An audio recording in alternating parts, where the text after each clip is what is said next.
Okay, hi everybody. Sorry for the delay. Welcome to the Gaytriarchy for 420 2019. It is totally 420. And so if you are into that type of thing, I don't know, light up a spliff for your fallen homies or something. I don't know. And yeah, we have Dayna Martin, who is a radical unschooler.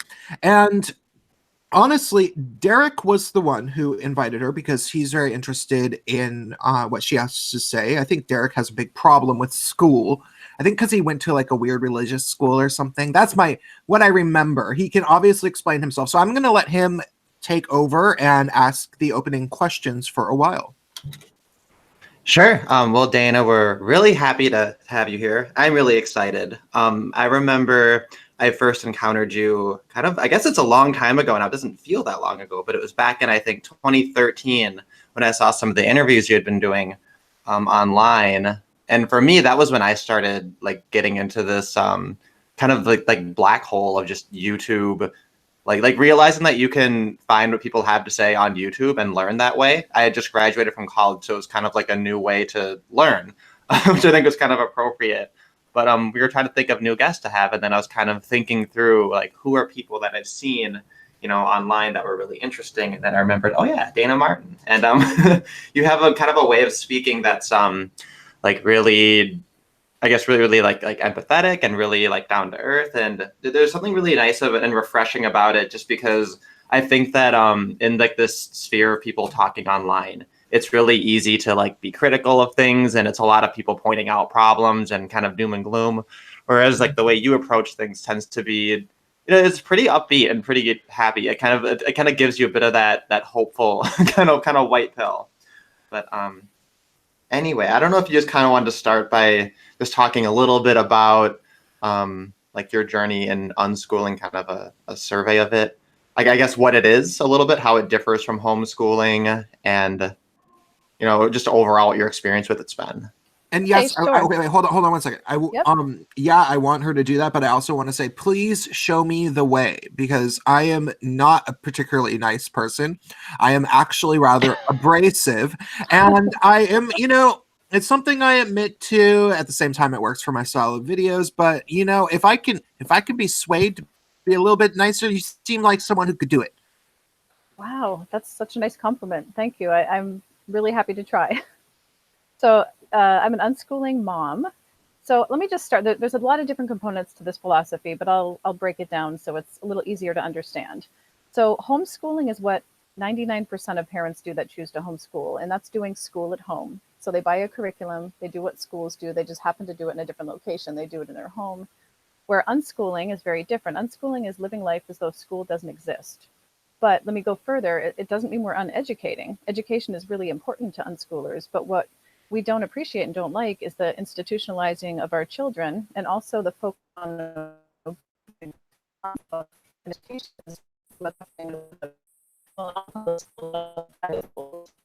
It's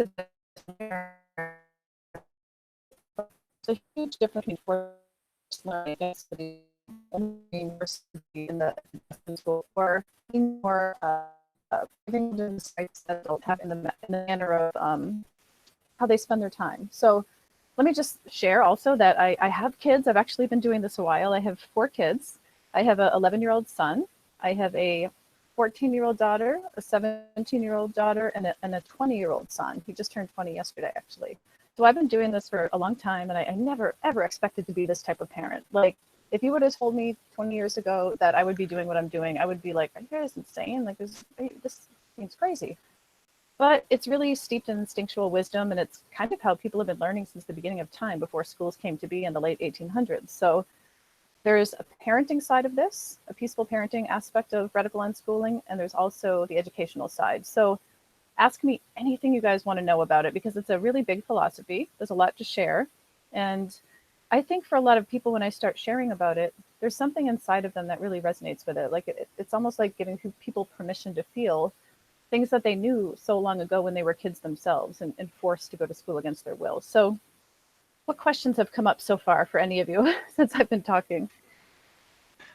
Well, I mean, I read your book, Radical Unschooling. It's the one book on parenting I've read, which I think puts it between like the top 90th percentile in terms of like how many books parents tend to read to Right. prepare for like parenting or just like looking into it. I guess one thing that always comes up, like whenever you talk about topics in parenting, like the first thing people immediately talk about is, okay, yeah, that all sounds good, but sometimes you have to use timeouts. Sometimes you have to spank them, right? And it's so funny because it's like clockwork. Like they just it immediately turns into a conversation about, yeah, but when do I get to hit my kids, right? It's almost like, when do I get to hit my kids? Right, right. Yeah, it's really interesting. I'm really against punishments, and my kids have never been punished ever, not once in their entire lives have they been punished. And I just want to like take a moment of silence here because I know people are going, oh my gosh, how does that work? It must be insane. Well, in the same way, I don't punish my best friends, my mother, partner. I would never punish my children. It models meanness and that power rules, and it's not what I want to model to my kids and how to be in this world. Instead, we live in what's called a partnership-based paradigm. Most people, when they parent, they live in an authoritarian parenting paradigm, which focuses on behavior modification, focuses on obedience and compliance above all else. And the goal of parenting is really to get your kids to obey and be good, in quotes. But this is really different. It's focused on the needs under the behavior instead of just modifying and controlling the behavior. It's focused on the idea and the fact that everybody's needs matter equally, the parents and the children. And I'm not the wall between my child and their desires. I'm on this earth to help them get what they want and facilitate their learning and live a joyful life together. So that's another big piece of it that I really want people to understand. It's just a whole different parenting paradigm altogether. Huh. Well, that actually reminds me of Wait. I have something to say. I think that when people hear that, a lot of people are going to assume that the children are going to end up like Rayanne from My So-Called Life or something. Did you ever see that? No, I haven't. But what's she like? Okay. Oh, well, she was great. She was my favorite character. I think she was most people's favorite character. The main character was named Angela, and Angela was about as normal of a person like she was supposed to represent the every woman teenage girl kind of the show. Okay. But she was toying around with being cool. Like she dyed her hair and was hanging out with the cool kids or whatever. And Rayanne was her best friend that was a cool kid and had like crazy hair all the time. And then Rayanne ended up taking ecstasy and drinking too much and having to be hospitalized at a party and things like that. And I think that a lot of people assume that if a child isn't punished, they're going to end up like that.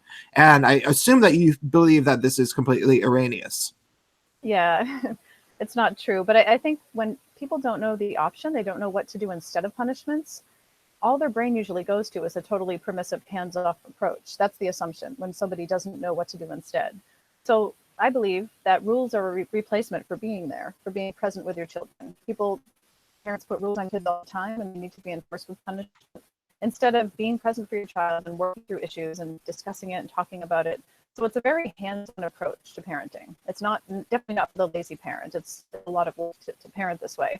But I think all people know is either punishments or complete neglect, like hands off, do whatever you want. I don't want to know about it. It's completely different than that. So that's really important to share. I've had people come to conferences that I've hosted who don't know what to do instead of punishments, and so they don't do anything in their transition to learning more about this life. And it's crazy. Their kids are all over the place, hurting other people, throwing things around, like completely hands off and neglectful is not what I'm promoting here. Definitely not. And that's something I think they call, that's when unschooling becomes unparenting, when they kind of take the first half of the message where they're like, I'm not going to punish them, but then you forget that there's all this space to fill in. And like, that was what was so cool about reading your book was kind of just realizing that once you switch to this style of thinking about it in terms of unschooling, that everything that was taken up by the space of like, how do you control and modify behavior then becomes like, how can you work with someone to solve these problems? Like, I remember you had the story in there, and I think, was it a true story about your son? It was like a classic thing where all the kids are playing baseball, and like the ball goes and breaks a window, right? And then all of the kids are like, oh no, we gotta run away, we don't want to get caught. And then like the one unschooled kid is like, well, why? We should go tell my mom, like she's gonna help us, you know? Yeah, it's happened so many times. It's really fascinating. There was one instance where my son had a friend over, the neighborhood boy. So he's 20 now. I think he was around 10 maybe when this happened. They were jumping on the trampoline, and the boy next door accidentally ripped the like safety net around the trampoline. And he started crying and saying, "Don't tell your mom! Don't tell your mom, please! You know, I don't want to get in trouble." And my son was just completely baffled. I'll never ever forget it. He was like, "Why wouldn't you want me to tell her? Like, I don't understand. She'll help us." And my son had no concept of the idea that you would punish and hurt somebody or take things away, take their freedom away if they make a mistake. And so it was really interesting for my son. He was like, why is he so afraid? And I guess the boy is grounded all the time. When you threaten a child with their own freedom, it's brutal. I mean, it's really, really hard to come from a place of understanding and love when you're just focused on that behavior. So yeah, that was a really interesting experience. All my kids have kind of experienced that with more mainstream raised children. And that's the thing too, is it's like this behavior modification approach, it doesn't really teach kids to not do things because they're concerned about the consequences or like hurting others. What they're concerned about is just not getting caught. Exactly. How it's going to affect them. And traditional parenting methods with behavior modification, whether it's grounding, timeouts, taking something away, anything where you're trying to control another human being, when you're trying to control your kids, there's always negative consequences to that. You're modeling really bad things to your child. You're modeling things you don't want them to actually take on, but parents don't realize it. And it also makes children it basically trains people to be narcissistic, because when you're focused only on how something affects you all the time, on how you're going to be treated if this happens and what it's going to do to you only, it really, really we have an epidemic of narcissism in our culture. And I really believe that a lot of it comes from traditional parenting. And when you don't punish a child and you instead help them, you become their partner in life, they trust you and they know that everybody's needs matter equally, because you're not just focused on forcing them to meet your needs for obedience and controlling their behavior. Does that make sense? That's kind of a lot to... No, it does. Yeah. And okay, Cool. So what it's making me think is about my own childhood, because when you... Okay. My childhood was...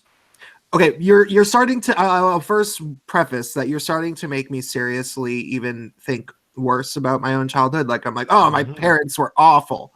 Oh, my schools were awful. Like, I'm already feeling that way talking to you, which I guess is probably a good thing in a certain sense. But it's kind of true in the way that, like, my parents, I did have a really messed up home life. Like, I wasn't severely beaten. They had to stop hitting me by the time I was 3, because I would just hit them back.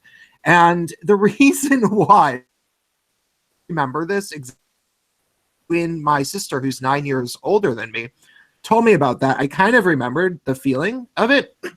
And it was because I was very ignored as a child. I lived with 2 older sisters, and I was an accident.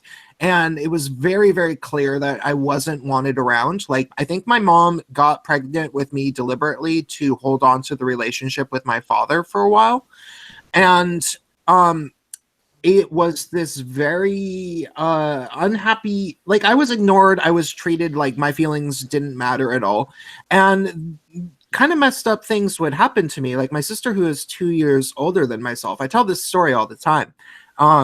She would bully me when I was very, very small, when I was like 2 or 3 and she was about 5.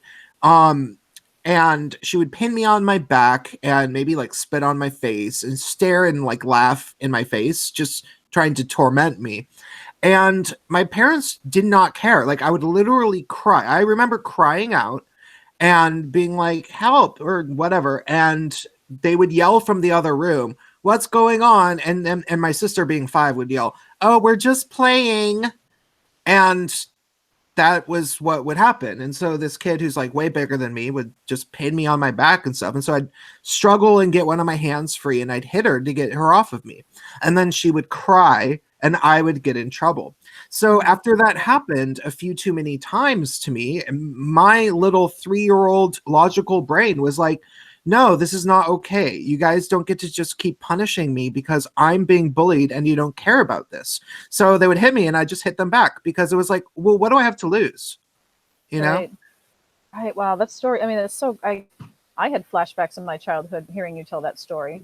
I mean, that happens so much, and I think it's this overall assumption of negative intent that our culture has. The assumption of negative intent in traditional parenting is really kind of, it's steeped in this historic perspective of religion, and I do think that it's kind of the basis of how we control people through fear. But yeah, assuming negative intent, I can remember being in school and our bus, I lived in the inner city, and so our particular bus route was the worst behaved bus in the lot, and we always got called to the office as a whole group of kids on the bus. It was called 101 Orange was our bus, and we get scolded, and it was always this assumption of negative intent, and nobody would listen to anybody except for, focusing on the negative. So this parenting philosophy is really, and it sounds like that's what happened to you, definitely, like assuming negative intent from you instead of just hearing you out. Remembering my childhood, like it was hard, like the overall memory that I have of being a small child was that every time something would happen that would make my parents or another child upset, everybody was completely eager to point fingers and blame someone. Like it was always like, who did this? Who's the fault of this? And it was so often blamed on me because I guess I couldn't defend myself well because I was the littlest, and it was pretty annoying.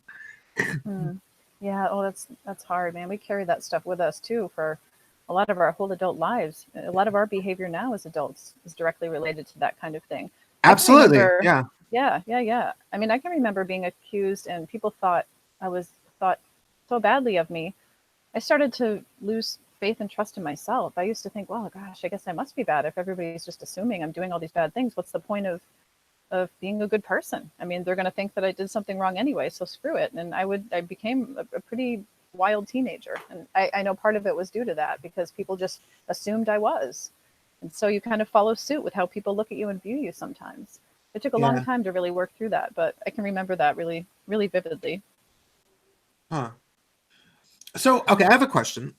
Do you feel so this is the niche of this stream is that it's a gay MRA channel. We are dramatically opposed to feminism, and we don't like the Democratic Party a whole bunch. I'm not a full Republican, and Spacepan Derek is an ANCAP, but Lordy actually is a Republican. We tend to focus a lot on the gender specific issues of men and boys. And for me, one of the things I've consistently talked about in my videos a bunch is growing up in Seattle in the 1980s and 1990s and being subjected to an entirely feminist school system where, like all the things that people now are really starting to talk about regarding how boys are suffering in early life, that stuff was so dramatic on me. Like it was so clear that like there was this double standard for boys and girls, and I always got just about the biggest brunt of it because I was extremely loud and restless, so the teachers just hated me. What are your views about this specific thing regarding gender, biological sex, or whatever, and education? Well, I mean, I have the same philosophy for parenting as I do education. It all stems around freedom for children to be able to choose who they are and be able to choose what they want to do with their lives. For them to choose how they want to spend their time, what they want to learn. It's all about children's rights and choice. And so I think it can all kind of fall into that category to respect whoever the individual is. And through unschooling and parenting this way, that's truly allowed and celebrated. So I think the whole system of modern schooling should be thrown out altogether. I think it's really damaging. I mean, I know that not everybody has is able to do it. Some parents work, 2 jobs, and they use school like a babysitter. But I think the whole entire system needs to be overhauled, and we need to rethink freedom for kids and teens and really meet their needs in that way. So, well, I know that's not a very specific answer. Okay, but well, I guess the question I would then ask would be, with your children, have you noticed distinct differences between the males and the females? As a mom, I mean, they're just individuals in general.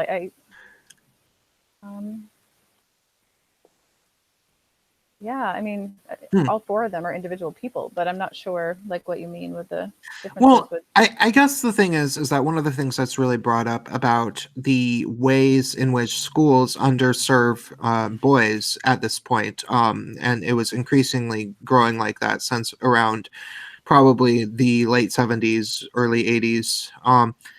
People state that boys are often expected to sit still, like Mm, for very long amounts of time, even when they're 7. Which, if you are around a 7-year-old boy, they usually like to run around a whole bunch. right, right. And girls are a little bit more likely to be able to want to run around a little bit and then like hang out and draw pictures and make up stories about stuff or whatever. That's just sort of tends to be a little bit of a difference. And so I guess I'm just curious if you've noticed anything like that, or if you maybe it sounds like you're so in tune with each individual person that you're not really even thinking too deeply about their differences or You know, something. I really, that's exactly it. I really don't know. They're just such individuals. I think back to my son Devin, who's the 20-year-old, who when he was 3 and 4 years old, he would not stop dancing, and he wanted to wear my dresses like every single time he danced. And in my maternity dresses, which was so funny, these very particular ones that he'd wear, and he would dance around for hours and hours and hours and hours. And in that particular instance, I loved that he could be himself, and I knew if he was in the public school system or in a system, they would try to suppress every bit of who he wanted to express himself through being. And so that particular instance, my boys definitely have a lot more energy than the girls. The girls need a much more, interestingly, they're more focused attention, sitting and looking at them in the eyes and discussing things. Where the boys are really happy to have a conversation while they're playing a video game or while they're doing something in the kitchen. And Uh-huh. I think because we didn't have such separate lines with gender, they all have different traits. I mean, Devin loves to bake. He makes his own bread. He's a blacksmith. I think they all have He's a such unique. blacksmith. Yes, yes, he is. He makes knives and swords. Oh, cool! I want one. I have They're really cool. He's completely self-taught. I have sword Um, tattoos on my forearms. you do? Cool. Yeah. What do they mean? What do they mean to you? Well, I took sword fighting when I was young. Like I took both fencing and kendo. And I when I was a child, I most looked up to my older sister who's 9 years older, who I learned over the past few years is a deeply twisted person. And she was lying to me my whole life, and it was actually very messed up. But I don't want to get into that. Um but I did look up to her, and she taught me how to sword fight first, and she taught me a lot about how to navigate the world. Like when I was really little, she was the only person that like sat me down and explained like, hey, it's not fair how you're treated, and it doesn't help that you're really smart because you're my brother and I'm very smart. My father was like a computer scientist genius, so we do have this sort of particular intellect thing going on. We were all in these crazy gifted programs and shit like that. So um it she sat me down and was like, look, it's not fair how people treat you, and the fact that you are smart and you notice that it's unfair, uh you need to realize that it is unfair. But she tried to kind of explain some stuff I don't really remember, and also taught me how to sword fight because she was into the SCA, which was kind of like a medieval Renaissance fair Yeah, yeah, type I'm thing. familiar with it. Yeah, we Oh, were into it for a while too. Yeah. yeah, so she had the like foam boffer things. So then later I took fencing, and then I had a cousin who died. She was half Japanese, and she was the first American to be admitted to the top law school in Japan. And it was a big deal, and she was very smart, but she got some sort of stomach type abdominal area cancer, and she ended up passing away in her late 30s. But she was, a very amazing person, and she was very nice, and was one of the only other family members that I could relate to. So I kind of like I have a katana, which is Japanese sword because I took kendo, and then I have a European broadsword because that was the thing that my sister taught me. So that's sort of like the symbolism of it. Nice. Yeah. That's really cool. Yeah, that's really awesome. Now that we've been talking like this, I don't. I'm really grateful that my sons didn't have to go through what so many boys have to in school, things that they never got touched with because they were here. It's really, really sad. I have parents contact me all the time whose boys just are struggling so much in the system, and probably more boys than girls for that reason. So I really think that this life allows people to not ever go through any of that. I mean, I understand that everybody's an individual and that they're going to maybe take extracurricular, classes outside, like karate classes and different classes like that. But school itself, the way they treat boys, the teachers, and it's just so sad. Yeah, I have a funny anecdote, and then I'll let other people ask more questions because I've been talking a little bit much. But when I was so I always hated school when I was very little, but I was also very good at school. Like I um finished all of the work in the second grade within the first few months, and then just like sat there because we had little workbooks that you could just go in and actually write in the book. And I was like, okay, I know this, I know this, I know this, and then I just turned to the next page, and like I didn't need to be taught. And so then they put me in this gifted program, and third grade wasn't so great. I had a feminist teacher. She was pretty mean in retrospect. I didn't really quite realize it at the time, but looking back on it, it was bad. Fourth grade was good because I had a teacher who seemed to actually like boys for what they were and was also cool with the girls. But what she did that really, really worked was after lunch recess, we would come in and she would have us write for about, I think, maybe 30 minutes straight. And we just write and we could draw pictures. And if we wanted to, we could read our stories in front of the class. And I got really, really into it because it was a chance for me to get attention and kind of show off, but it was very confined to this one little period of time. And she could thus say, hey, like if I was being loud and annoying, she'd be like, hey, could you save it for story time? And I would be like, oh, okay, yeah, like it would work because I did have that positive incentive. And then the next school year, I had this teacher who she definitely preferred the girls, and she hated me in particular because I was loud and would make the class laugh a lot. And she decided to do the story thing about halfway through the year or so. And so I started reading my stories, and she would censor my stories. Like she would say, you can't write this anymore, or you can't write. And it was just like very, like I got very confined by what she was saying. So like I made a joke story that was very violent, but then there was this girl who was literally writing an ongoing story about a serial killer, and that was totally okay with her. I think because my story was humorous and the serial killer one was more serious or something. But it's like, okay, that's so obviously a double standard right there. And Right. there was plenty of things that were like that. Right. An example, you know what I mean? So Yeah. Yeah. Thank you for sharing that. Yeah, that's really sad. I'm so grateful every day. I hear stories like that. I'm so grateful that I learned about this life because I didn't go looking for it. It was just something that just came to be because I just trusted my kids from the beginning. It was kind of something that happened from birth. I didn't listen to what people were saying as far as parenting. They would tell me that I had to let my kids cry and that I couldn't pick them up too much, or they'd take advantage of me and manipulate me. That's what people would say. And I'm thinking to myself, this baby, how is this baby going to manipulate me? And so this whole separation kind of dynamic between parent and child that happens in mainstream culture. And I really just didn't listen. So I held my children when they wanted to be held. I fed them when they were hungry.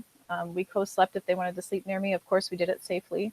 But I just threw out the entire script that I knew and just went for my heart. And then down the road, I found out that a lot of people parented this way. And I really wanted people to know that it was a wonderful option. So from the very beginning, all this really is tapping into your instinctual wisdom. And parents have it. They have it built in. And they've just been so suppressed that it takes a while to kind of uncover it. So my hope is that anybody listening, that I encourage you to remember that when you were 3 years old and that voice inside you told you that you were being forced, what you were being forced to do, and people not listening to you and being so excruciatingly frustrating, that you were right. You were always right. You were never wrong in your instinct and believing that something was really messed up. And I think that in itself can be very healing for people. But it's a tough process for sure. No, I appreciate that. Now, I want to ask of Lordy, what type of questions you have? Because Lordy, in particular, he's studied work that I would say is somewhat along this lines, like in healing and that type of thing.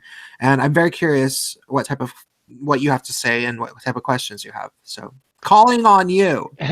Well, I'm very interested in this. I can relate a lot to what we've been talking about, and definitely when I was young, I was physically punished, spanked, up until I was probably about 6 years old, and then it stopped when, as like a 6-year-old, I was like, one time I did something and I knew I was going to be punished for it, and I was just waiting. I like finally had surrendered to the punishment. I was just waiting for my parents to get home, crying nonstop, until finally my parents get home. They see me crying in the space where I always got spanked, just waiting for them to show up, and they're like, "What's going on?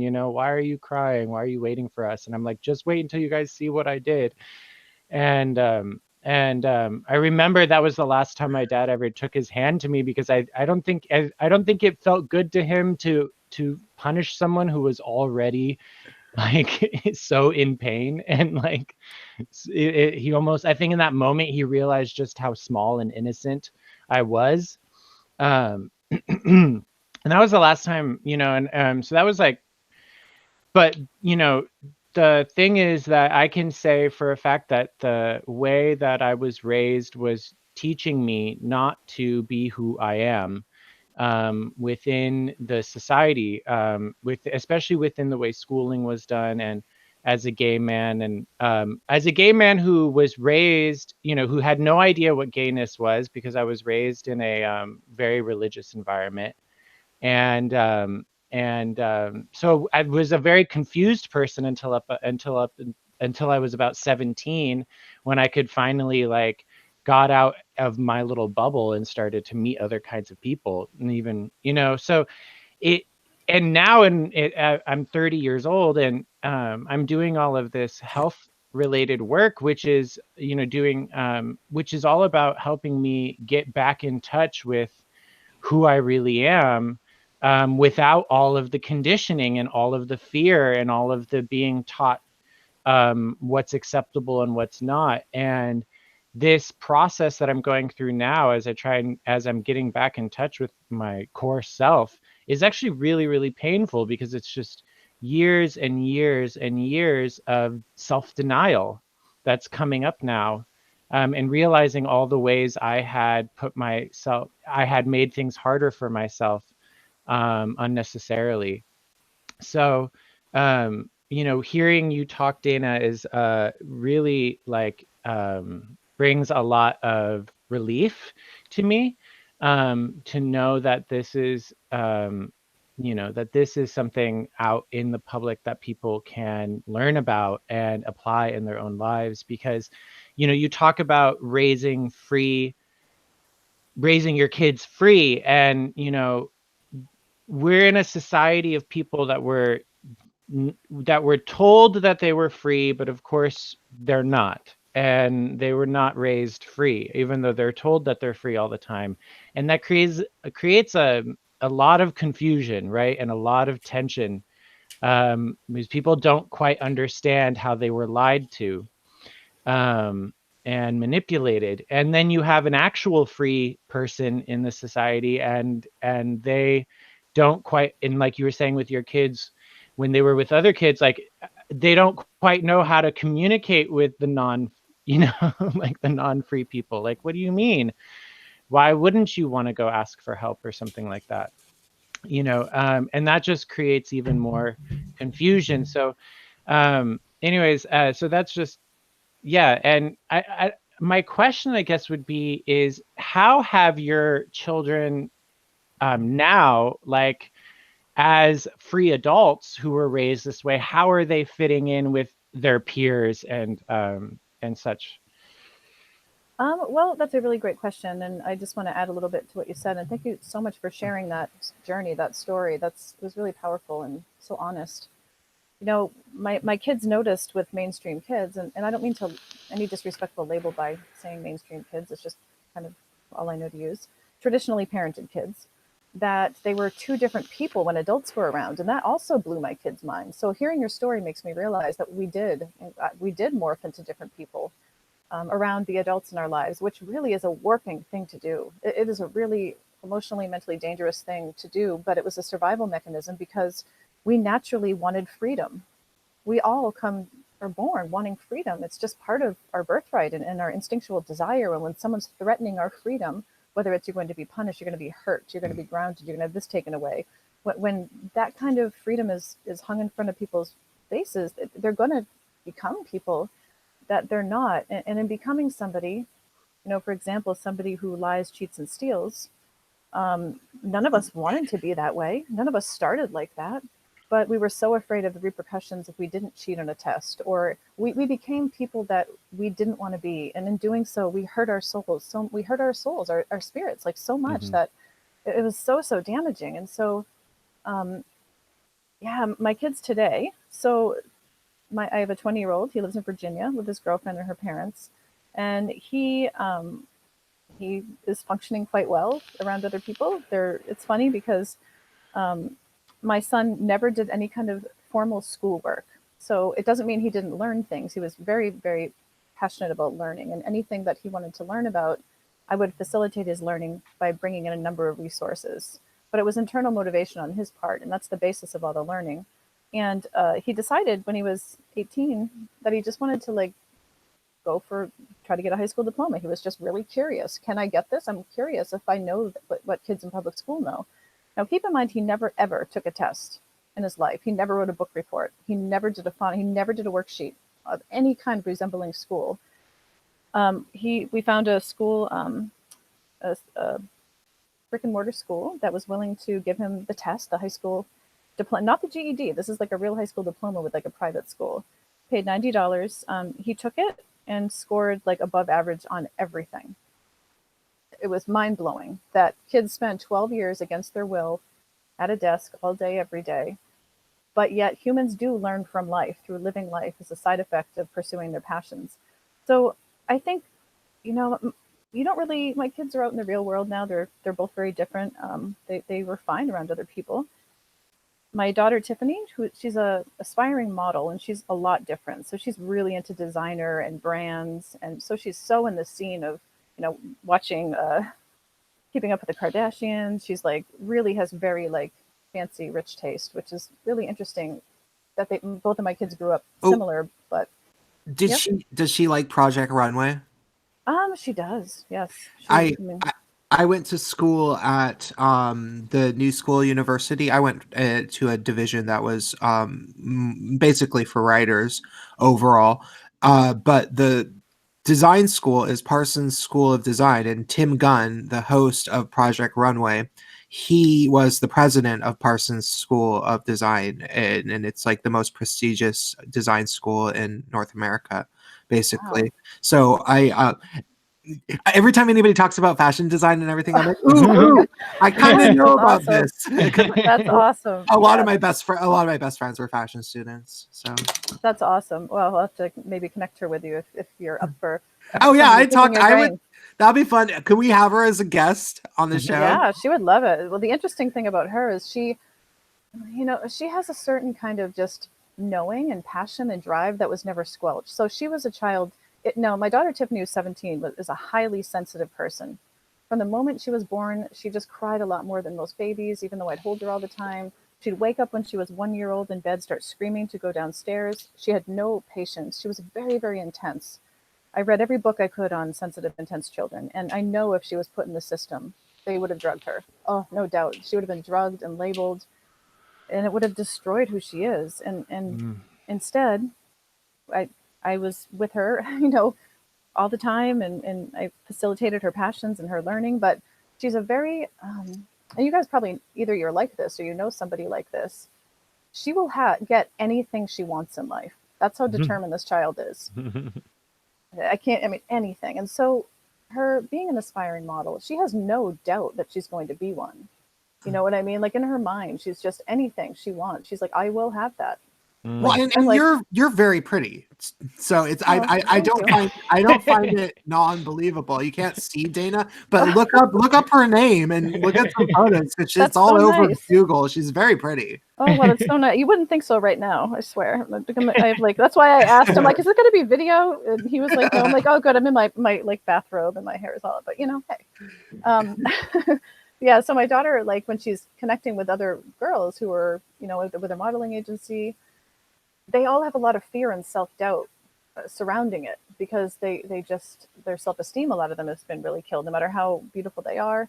Or my daughter has this inner knowing, and I don't want to take credit for it and say because of my fine parenting, because gosh, I've made mistakes, but I really think that allowing her to be who she was in life and helping facilitate what she wanted. I never told my kids that I am the source of everything to get you what you want in life. But I did support them in helping them, saying, you can do it.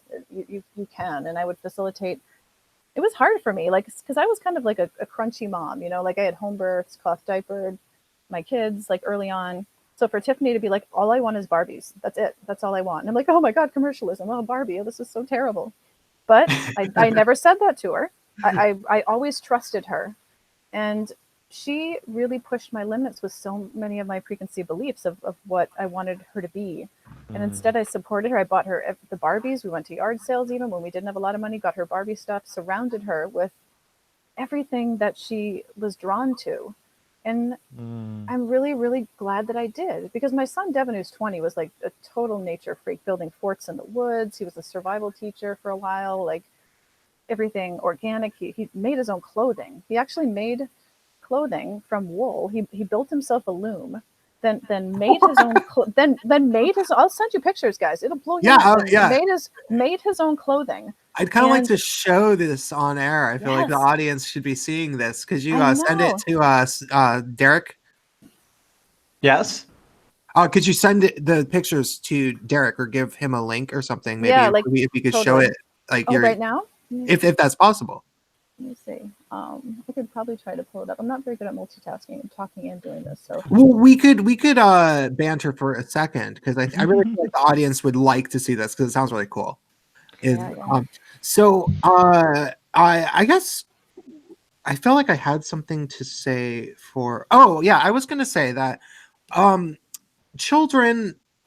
One of the things that really bothers me about feminism, it very much is not simply that it harms males. It's that it harms everyone, because it is so dogmatic and tries to it tries to rigidly conform people, and they claim to be doing it to rid people of gender roles. But the problem is, like, most people, the majority of people, are totally fine with their gender roles. And you can see this very early on in one of my mother's neighbors, who I've had Christmas and Thanksgiving meals with numerous times. They're a really great family, and they have about, I think, 7 kids now. They're Catholic, so they're like that, but they're really great people. Like, I really like them.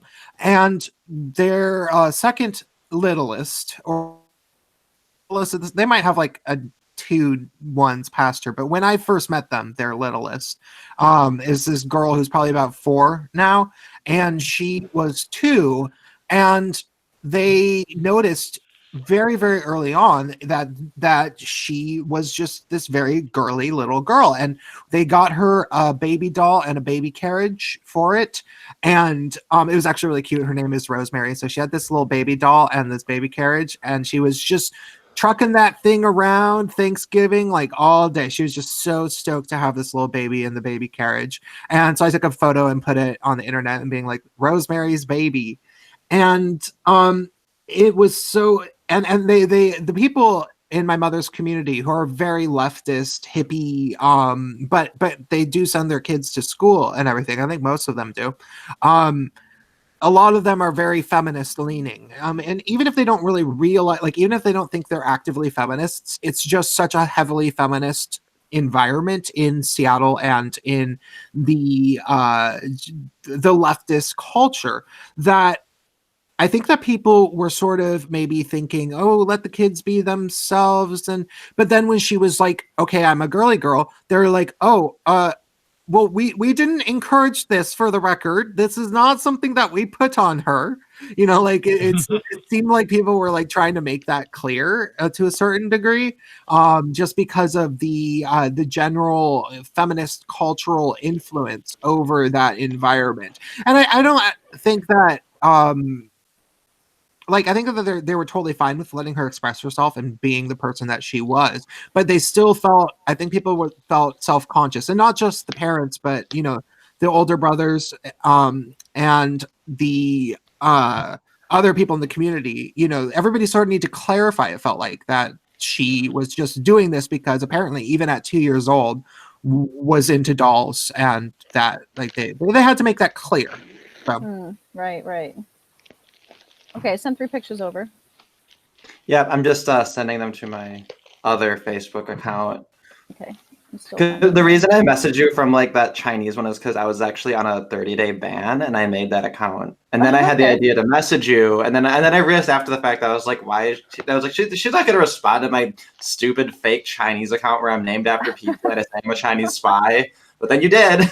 Yeah, but the funny thing is, the reason why I did, and I may not have a year ago, but I just spoke in China. So I thought it might have been one of my Chinese friends. I spoke there like a couple months ago and I made all these awesome friends there. So that's a pro tip of how to get the attention of somebody that you don't know. Figure out where they have been, and then you create a fake profile from it, and maybe perfect, right? That's awesome.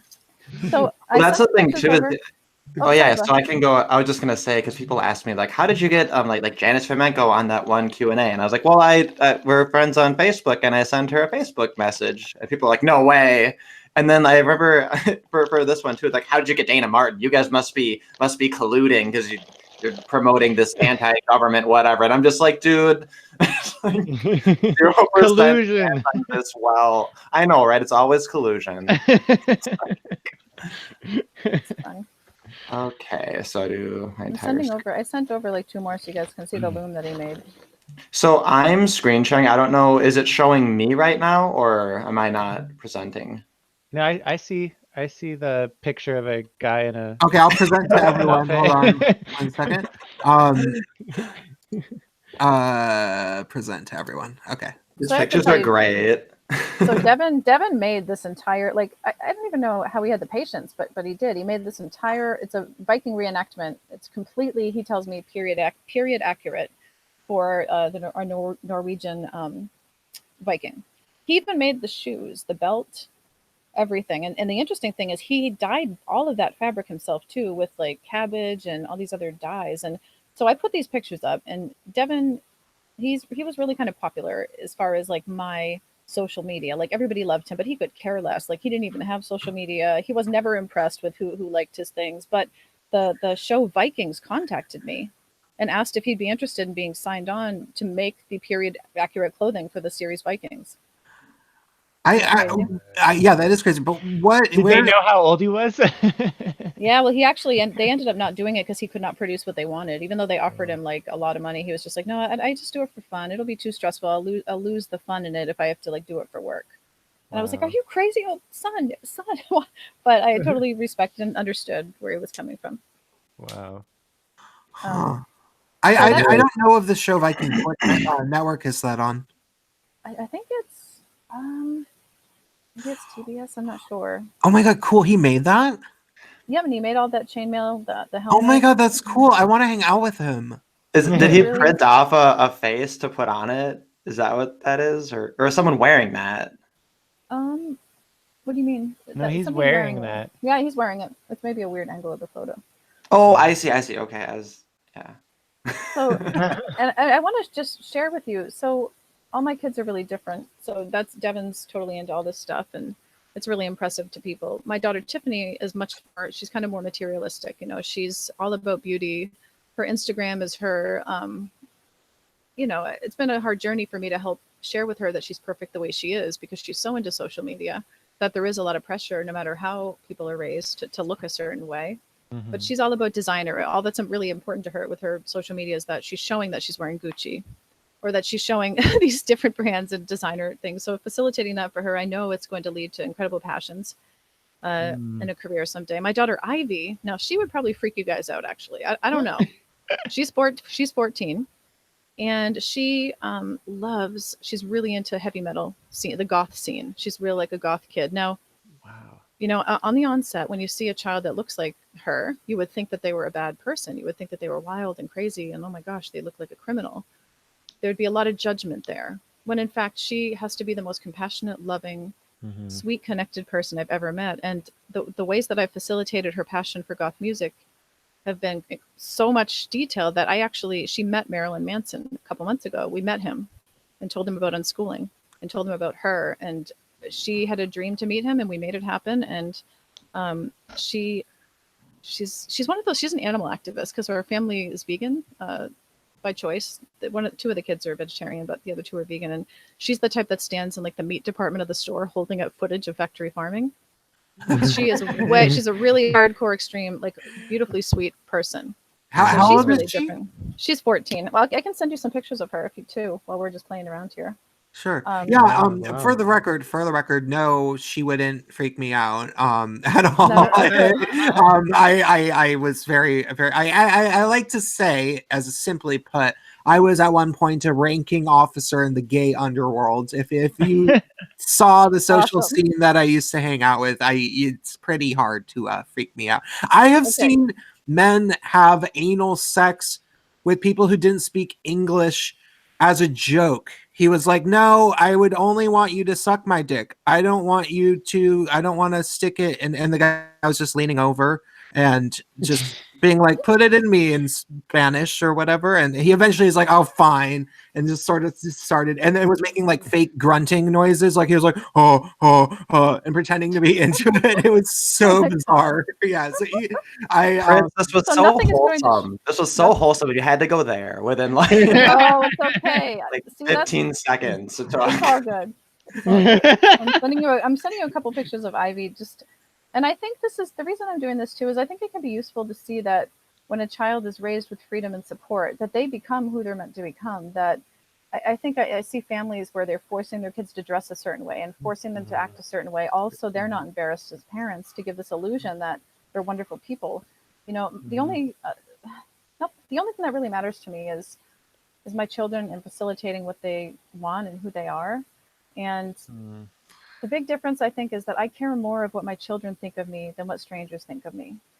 It brings up something for me of like what's been challenging is how when I was living at home with my parents, I cultivated a way of being like, the way that you are in front of your parents or in front of adults. Then I, leave home for college, and I intentionally go across country. I grew up in Southern California. I go to college in New York City. So I went as far away as I could without leaving the country. And because I wanted to break out, and have this self-experience. And then the challenge was that after a couple of years of being away, my parents are like, what happened to my child? You're not the Jordan or the whatever, my name's Jordan. You're not the Jordan that we remember. Like, and having to deal with their expectations of who they thought I was compared to who I was discovering myself to be living, on my own in New York City. And, and now like years later and the transition of, every other year I would be becoming a different person because I was just like going to the underground scene and seeing what that was like and going to this place and just seeing what that was like, not because I felt that's who I was, but because I had not been exposed to any of it. I didn't know where to start, and now like I'm finally feel like I'm coming full circle where I've gone through all of these worlds of, well, I'm not that, I'm not into that. That didn't work for me. Those people sucked. That was a terrible thing, which was fun at the time, kind of a lot of pain figuring out what doesn't work, but now I've come full circle being like, okay, I'm very clear on what I'm not and who I'm not.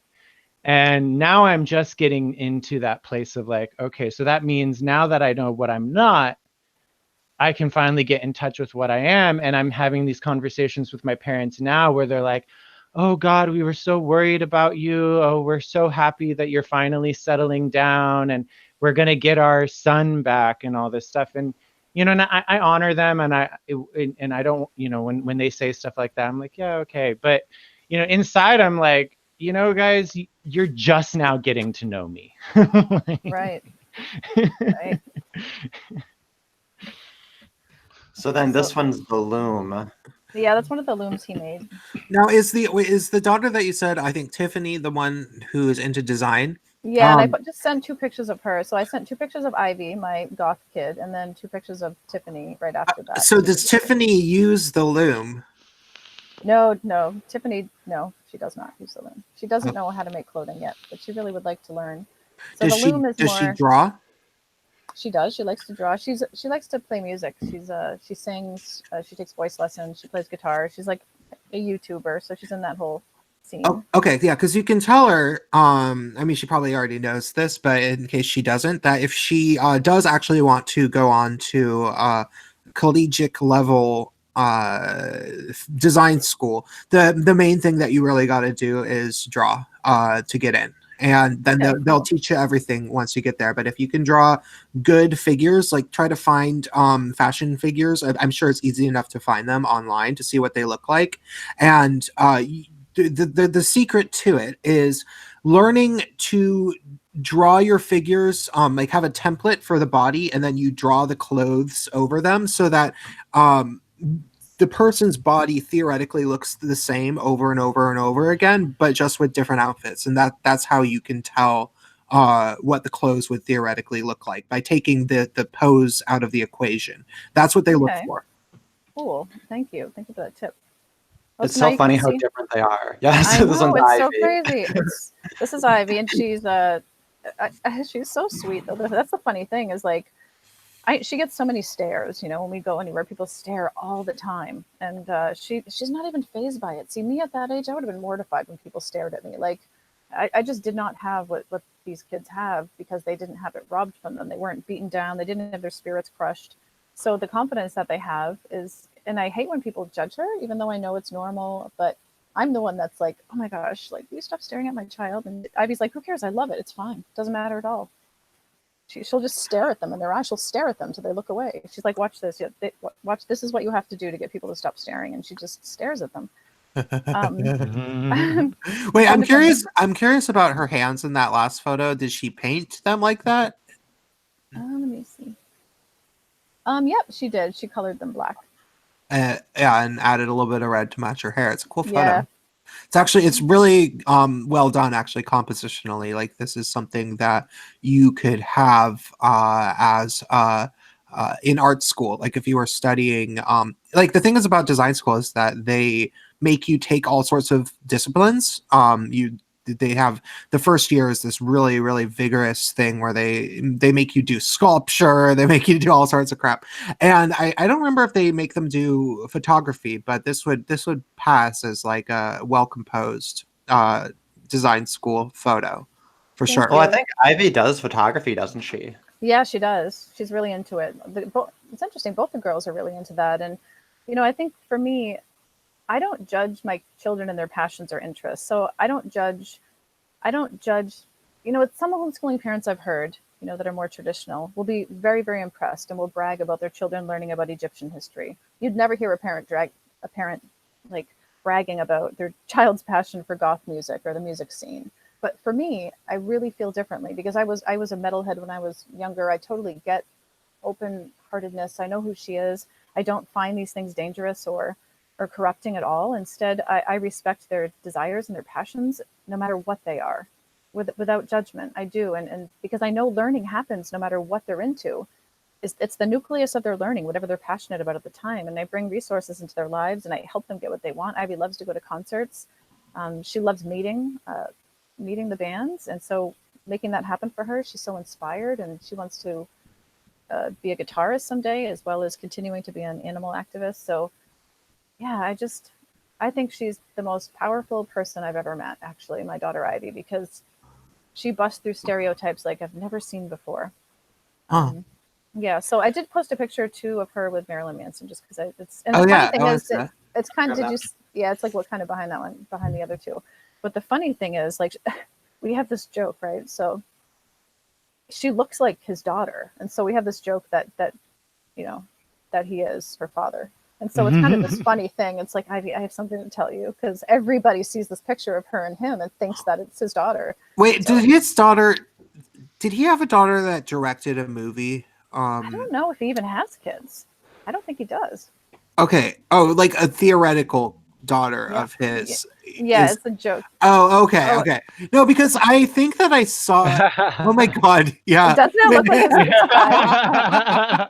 So I posted on Yeah. Facebook. I posted on Facebook and I put the moment Ivy found out that Marilyn Manson was her father.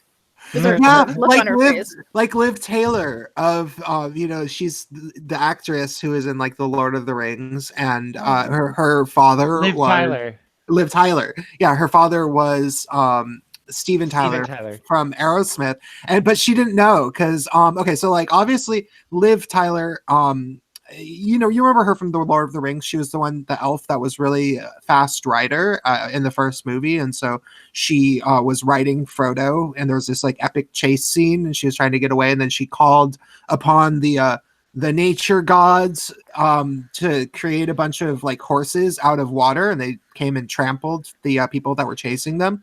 It was a really cool scene.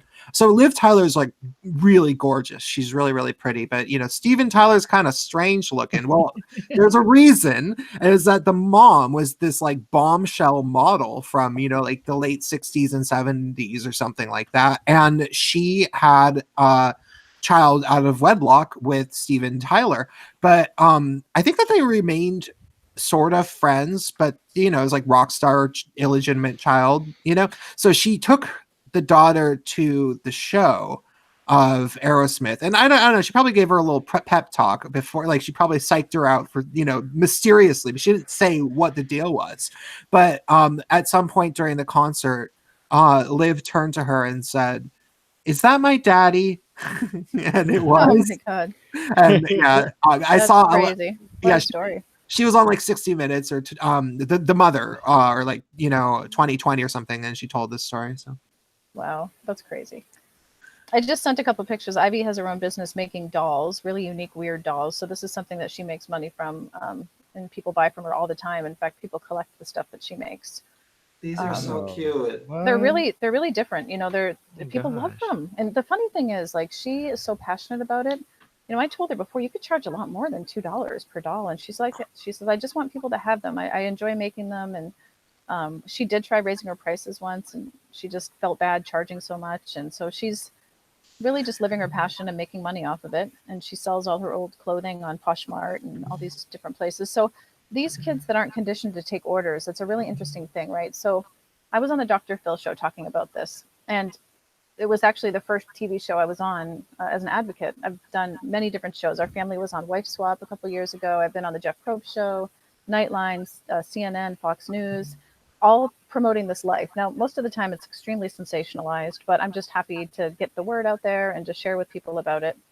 And when kids are in the system, and not just school, but when you're raised in a traditional paradigm of parenting, you really just learn your greatest skill that you learn is how to take orders. And so a lot of kids that go through the system, they slip into working for somebody else really, really easy because they've been conditioned to take orders from somebody else. How the system is designed. Exactly. And it was designed on the Prussian model in the 1800s, late 1800s, and it works really well. But my kids have never been conditioned to take orders, so they don't generally slip into that easily. Now, that might have its pros and cons, but my kids naturally make money off doing what they love to do, and all of them. And that is a wonderful side effect that I didn't realize initially getting into it. But a quote that I like to say is that we're not raising worker bees here. We're raising free-thinking entrepreneurs. And my unschooled child will hire your honor student. Well, and it's true. My dad was raised in Texas in the 40s, and he never got his diploma. He never got his high school diploma. He never went to college, but he's a very successful entrepreneur. Right. Yeah. And so I think that's interesting. That it was never my goal to necessarily raise kids to work for themselves, but it's a wonderful side effect that is happening. And with most unschoolers I know, because it doesn't make sense to them to go live a mundane life and take orders and do a job that sucks. Like they never would. They weren't conditioned to do it. They would say, why on earth would you want to be somewhere unhappy working? People might criticize that and saying, well, your kids should be used to being conditioned to take orders, but they're just not. And so it's interesting. They just wouldn't do that. Well, there are people who just don't think it's possible for them to have another option, that this is the way it has to be. Well, I hope we can wake people up to realize, okay, so here's my daughter, Tiffany. She's very different than the other kids. She's I wish I could show you their bedrooms, but I'm Is that a tattoo on her hand? Yes, she wanted a tattoo. So when I was speaking in Mexico, Ivy has a tattoo also, actually, which I don't know if you guys will judge. She got it when she was 13. It says vegan. She chose to get it when we were in Mexico. In Mexico, they'll tattoo a baby, for God's sakes. I mean, they don't even care. but yeah, so it's a rose. She wanted that. The interesting thing about Tiffany, I have to tell you guys, is so her birth name was Dakota Lee. And when she was around 4 years old, she said to me, Mom, I don't like my name. I don't feel like a Dakota. She says, I want to be called Tiffany. And I said, really? Are you sure? And I said, okay, it's your choice what you want your name to be. So I'll call you Tiffany. And I thought it would be just a phase, but it wasn't. Did you think about that singer from the 80s? No, I actually kind of did. Yeah. It's so fun. Well, and I don't love the name Tiffany. I didn't then, because I always had kind of like hippie names for my kids, Devin, Dakota, Ivy, but she's not like that. She I think people should choose what their names are. And so I get a lot of crap about that, actually. When she was younger, my in-laws refused to call her Tiffany. They said only by her legal birth name they would call her. And even though she was crying and saying, I am not Dakota. That's not who I am. And so the name she gave herself is Tiffany Rose. And so that rose is on her. And then on her other arm, it says keep going. So yeah, she could definitely model. She is very pretty. And she has the model frame, it seems like. Yeah, she's very tall. She's like 6'9", and she's trying. She's 6'9" or 5'9". Oh, I'm sorry. No, 5'9". I'm sorry. I say that all the time. She's not that freakishly large. She's 5'9". Yeah. That would be crazy. But I live in Hong Kong, where there's all those big shopping malls and big brands and fancy stores everywhere, and I'm just always when are they gonna open a Goodwill? I don't want any of this garbage, but yeah. Tiffany would love it here. I do. Yeah, that's where I live. I was just in Hong Kong. That's wonderful. Oh, I missed you. I met you before. If I met you before, then maybe I'll go back. Yeah, I loved it. The malls there were enormous and totally not my scene, but that's funny. I sent video footage to Tiffany while I was there going, you would be in absolute heaven here. Yes. It's crazy and sprawling. And I like just the spectacle of big malls. I have this theory that when aliens come to visit Earth, they're going to go to our shopping malls and ask to speak to the manager. Because they're just the most shining, opulent, beautiful places in the world. But I don't want to buy anything in the malls. So, but if Tiffany does, I'm curious how Tiffany affords her fashion and stuff. It's interesting. So she sells her things on Poshmark. So she makes money by going to thrift stores and finding designer names and then reselling it. Nice. And she saves. She's really good at saving, which I never was. I don't know where she picked that up because, but she just saves. Prior to, she was dating a boy that would buy her a lot of designer. She's not with him anymore. He was very controlling, and that was another whole really difficult thing that we navigated. But she just saves for it. She does. She'll save forever to get $400 sneakers. Huh.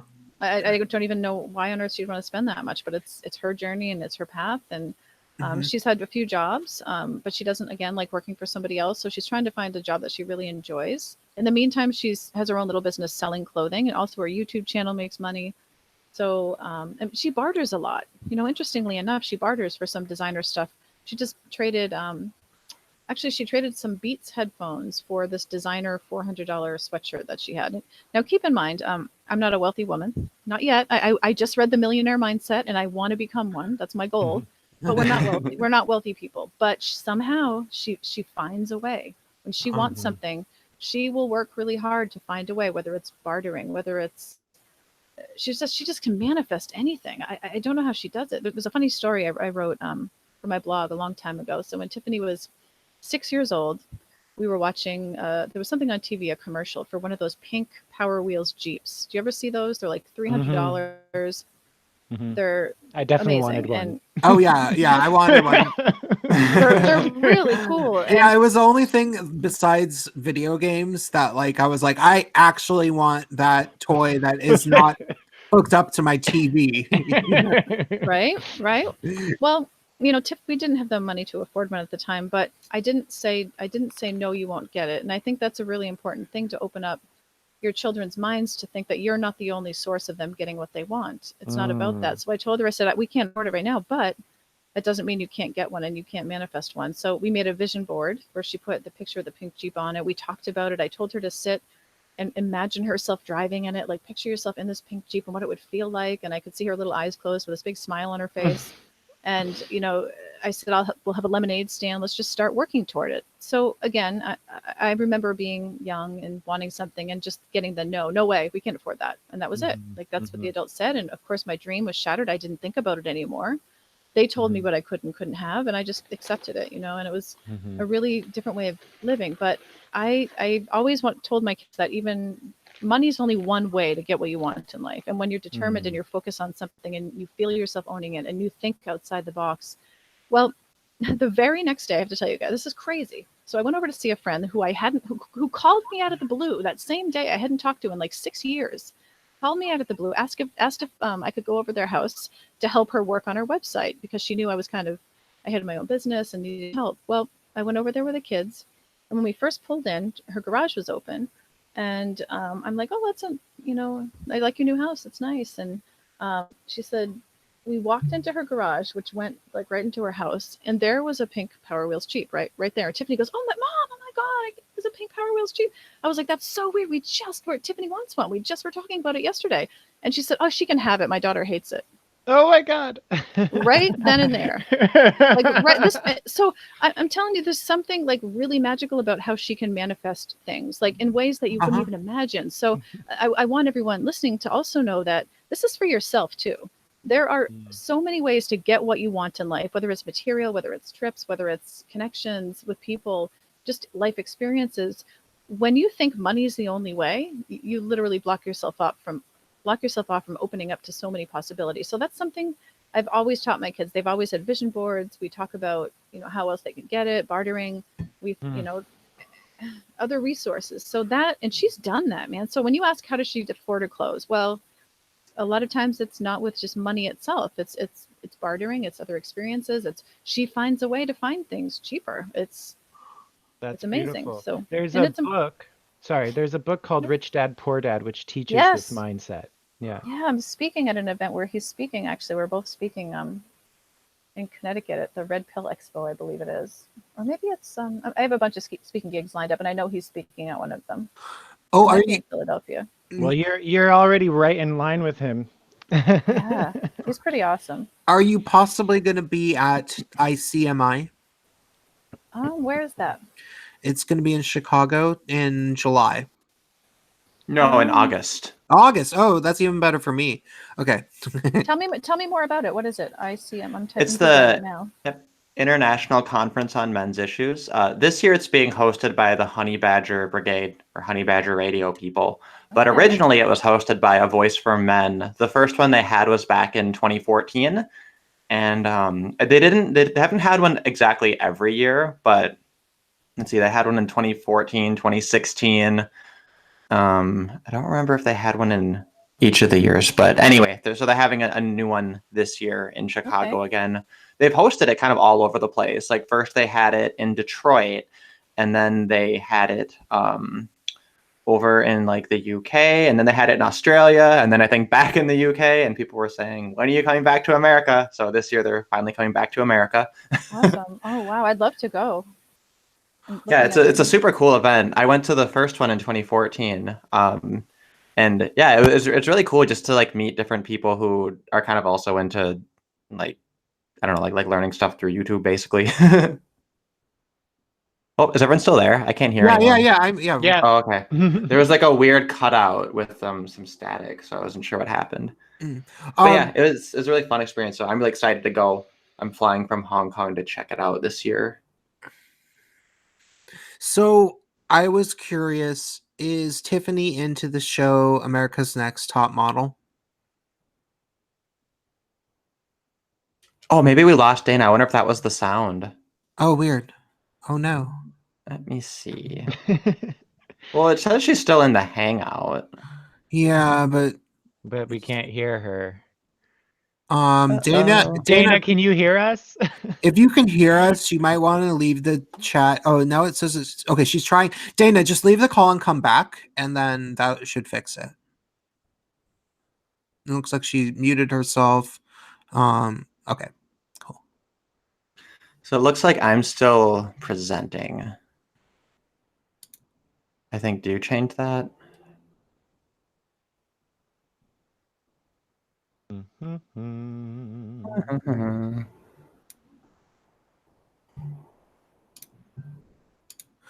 But yeah, Yeah, I one. think- I was just gonna say one thing about the whole unschooling thing that's like weird for me is that like I really like the idea a lot, but I work as a teacher. So it's like a really funny kind of balancing act. But the cool thing about the whole like radical unschooling and peaceful parenting approach to even just dealing with children is that it really is the kind of thing that you can adapt, you know, even if you're not in a situation where it's like a 100%, you know, peaceful parenting or unschooling environment. Like even like in a normal classroom setting, there's a lot of like tools that it gives you that you can use. And I've actually found a lot of application for it, you know, without overstepping the boundary. Like obviously as a teacher, I still have to do what the school requires of me, but my overall approach has kind of just naturally been more like in line with what like the more unschoolers might do. yeah. Well, Yes. it's been. Can Hi. you hear me? Yeah. Hey, I'm back. Sorry about that. I don't know what happened. Okay, so I was just going to say real quick that it's making me think about, you know, the future economy of the world, because, you know, like the self-driving cars are technically already here. Like they work, they drive better than people, and it's just a matter of time before they feel safe actually implementing them, due to things like the navigation systems and like wondering could this be hacked and that kind of things. Like that's going to take a while, but eventually it's going to be the case that we don't drive our cars anymore, because why would anyone sit there driving when a machine can literally do it better? And so, you know, to think about like all those jobs that are going to go away, and there's so many jobs that now can be done remotely, you know, from a computer, like everything about them. Like it would be like, why would you go to the office to, like, let's say I was making videos, instructional videos for a company, you know, like how to use their products or some crap like that. Why would I even really need to go to the office? And unless like maybe to like go and like toy with the product a little bit one day, but then other than that, I could have my meetings at home, you know, with a call like this. And so all of these jobs are kind of going away. And what is going to be left over is that like what do we spend our money on? You know, like how like the economy is going to start looking so different. And I'm thinking one of the things is like, well, maybe school is somewhat unnecessary as well, because you can hear every lecture that you need on YouTube. There's so many tutorials, like you can learn, you know, there's learning is dramatically changed by the internet, and especially now, like now that, you know, YouTube is so popular, video sharing, rather, it might not be on YouTube forever. And so it's like, okay, what is going to remain as things that you can never replace? And one of those things is specialized schooling for certain things. Like if you are a parent and you want your child to be fluent in Spanish, are you really just going to have them sit down and watch a YouTube video? Or could you maybe spend some of the money that you save from, you know, not having to drive a car and, you know, having the car services become dramatically cheaper? Maybe you're going to have extra money and you can just pay for a Spanish language instructor to come and hang out with your kid for an hour and a half and, try to only speak Spanish, or, at the beginning, maybe teach them things, and then that can grow. And I think that small privatized lessons might be a way of teaching in the future. Like, I would totally do that if, like, for example, video making, electronic music. These are things that you want somebody teaching you how to do. It's like you can teach yourself, especially the electronic music, though. It's really, really, really difficult. It's much easier if you have someone sitting over your shoulder and saying, oh, this is how you do this. This is how you do this, and answering all your questions. And even just being in the room, like, sure, maybe they'll only ask you a question once every 30 minutes, but you still need to be there to answer that question. And that's how I've taught people how to make electronic music. And I feel like that could work into unschooling. Yeah, completely. I agree with what you're saying, and I do think that schools are completely outdated. I think there's so many better ways to learn. I mean, schools are caveman compared to the way that humans can learn with the internet. It's changed everything. So no matter what my kids have been interested in, I know what kind of learners they are. Like my son Devin likes to read. He's like into books, and my daughter Tiffany's more into learning from like media, like documentaries, and more of a hands-on approach. That's how she really has always kind of thrived. So I think that when you can perfectly cater an education to who your children are as individuals, that's also awesome. And something I think that's hugely underutilized, and I'm sure you guys would probably, also agree, is mentorships. There's so many people passionate about whatever they're doing, passionate, and we learn from somebody's passion. When I was in college, I took an astronomy class, and the teacher was oh my gosh, he was so into it and so excited that he just made me love it, and it was something I was interested in. So when Devin showed that he wanted to be a blacksmith, he was really interested in it. We found the local blacksmith, a 75-year-old man who basically just sits in his blacksmith shop alone most of the time, was absolutely thrilled. And he came over for nothing and brought Devin an anvil, and he would spend time with him and showing him this amazing craft. And so mentorships are just one way, but there's so many different resources for learning in general. And when you're living this life, you can really just bring as many of those things into your kids' lives to learn and grow from. So schools, yeah, completely outdated. The whole premise of forced learning is completely flawed.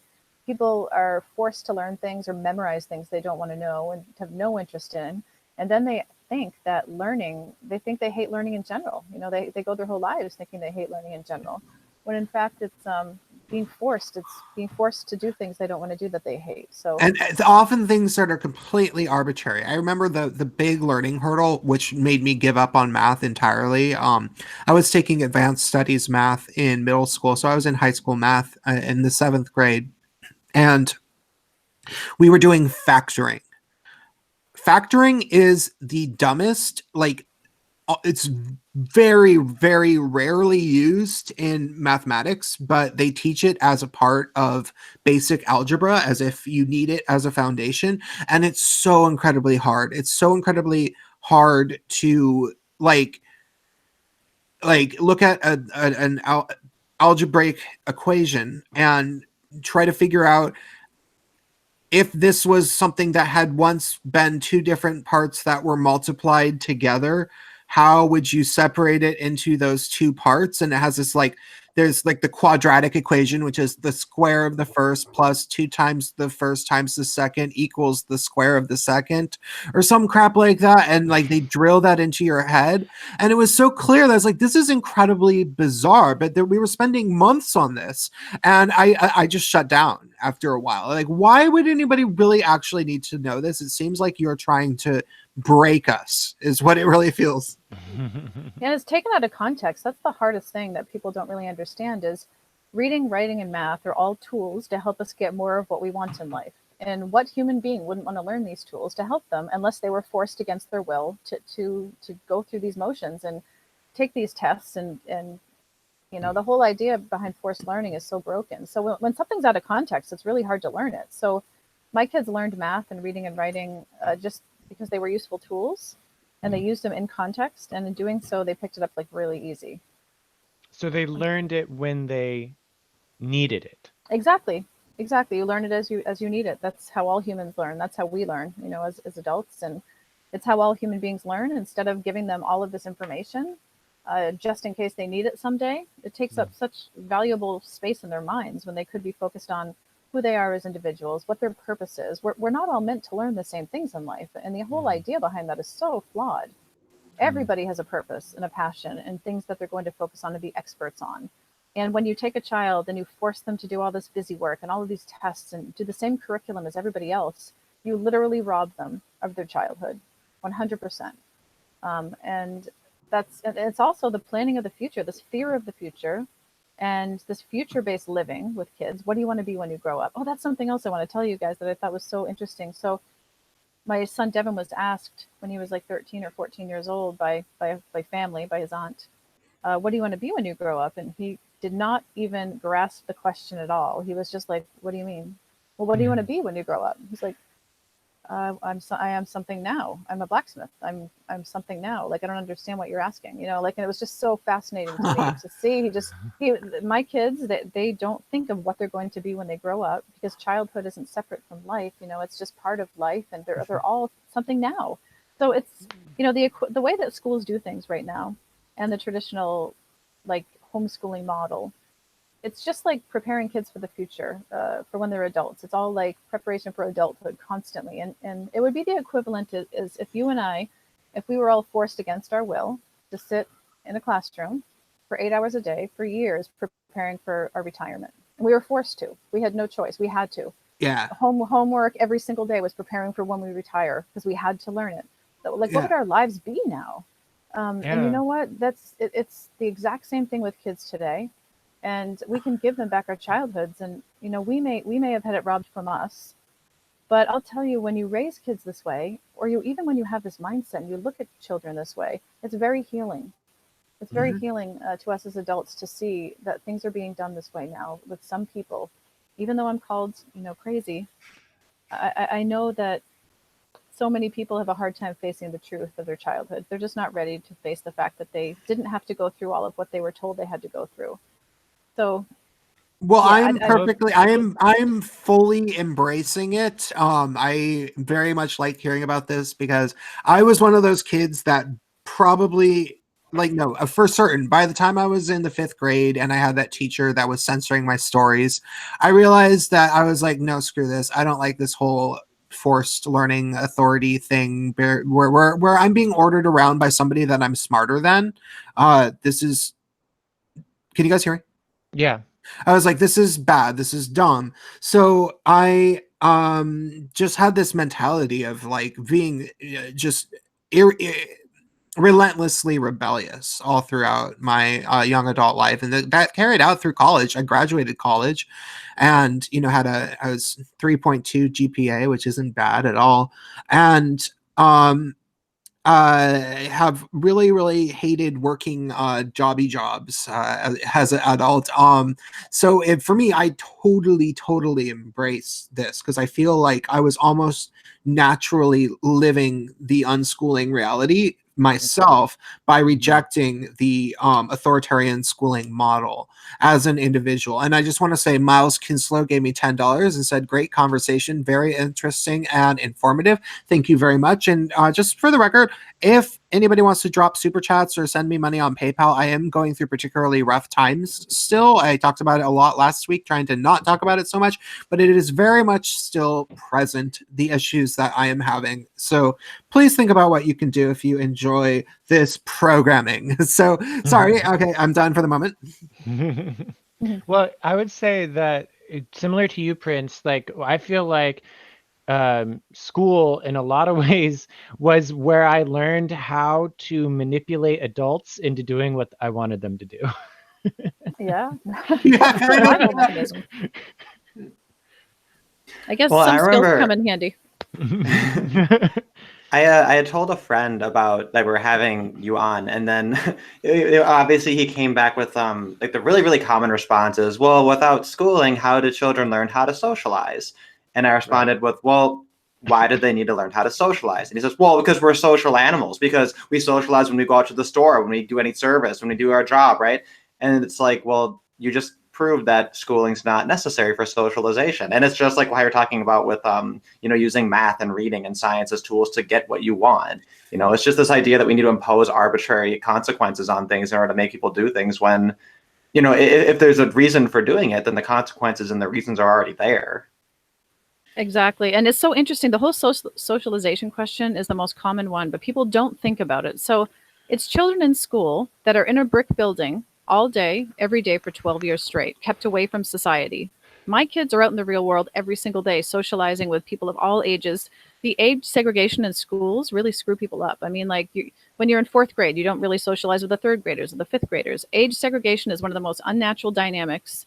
And I mean, that would be like the equivalent of me saying, like, how old are you guys? I'm 45. And oh gosh, I'm sorry. You're too, I can't really hang out with you. I can't do this interview.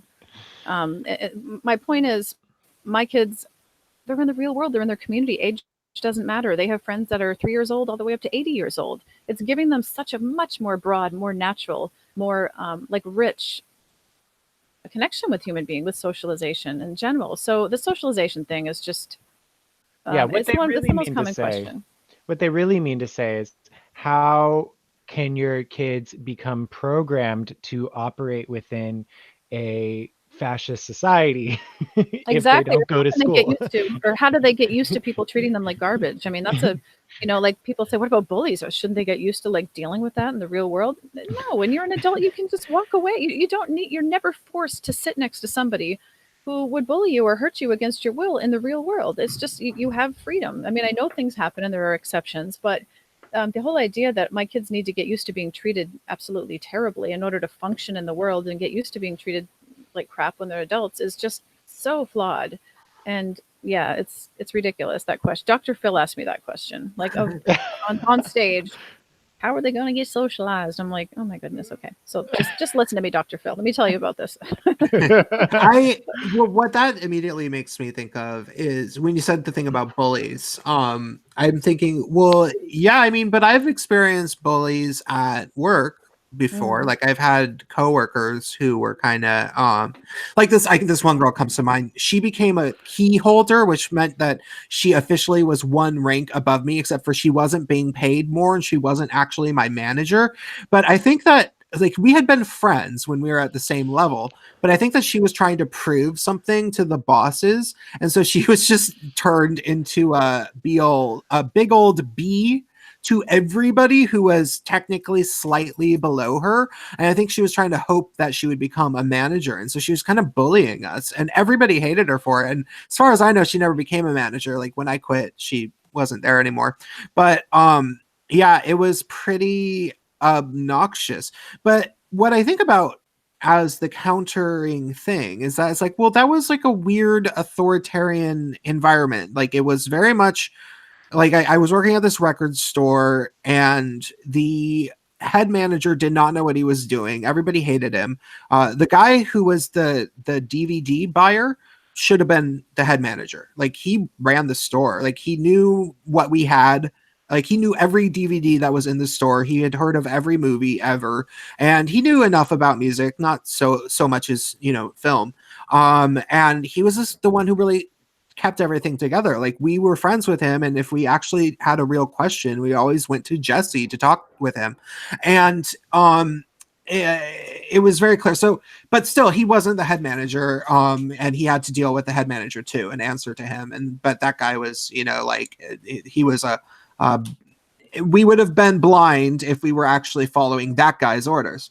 So I think about that working environment, and I'm like, okay, well, but maybe if I had fully been good at exploring all these options and like really thinking like, well, what do I want to do for money and blah, blah, blah, blah, blah, I would have never even considered working there. And maybe I would have searched for something that would be more well suited to what I was used to. And maybe they would really want to hire me because they would realize I was such a nice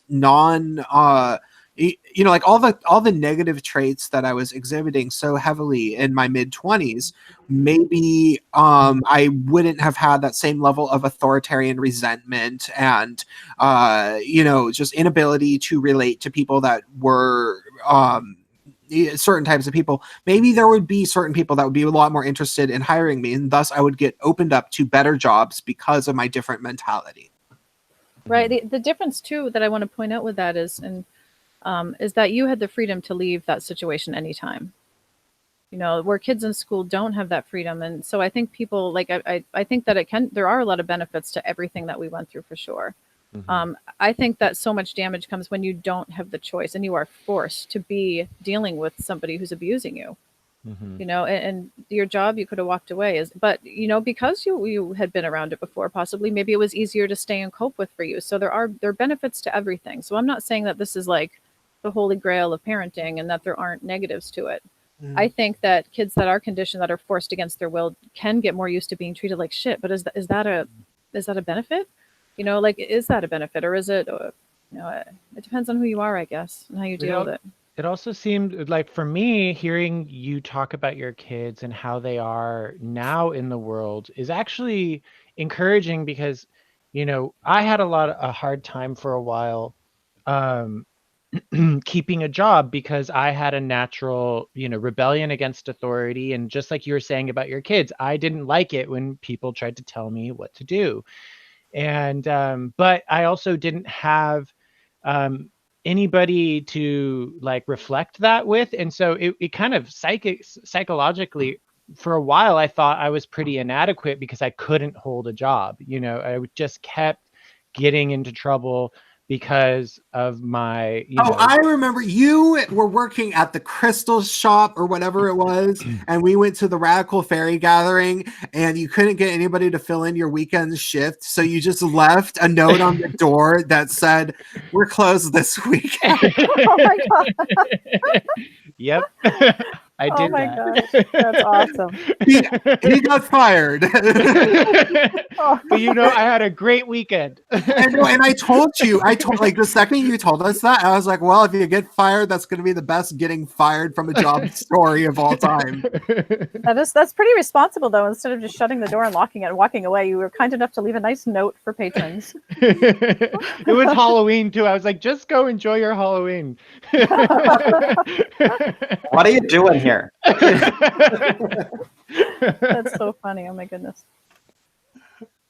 But it's encouraging, because I'm like, okay, I'm actually a well-adjusted person who just couldn't handle the bullshit.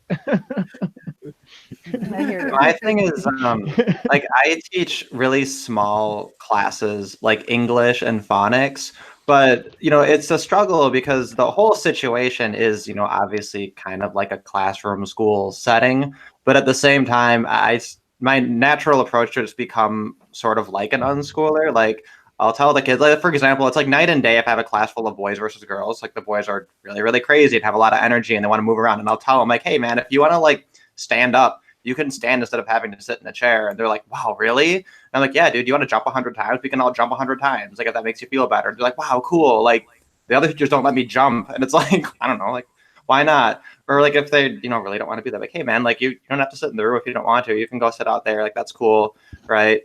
I'm kind of constrained because, they have their parents to deal with, and their parents are obviously going to parent however they want to. But wherever I find those opportunities, I just, yeah.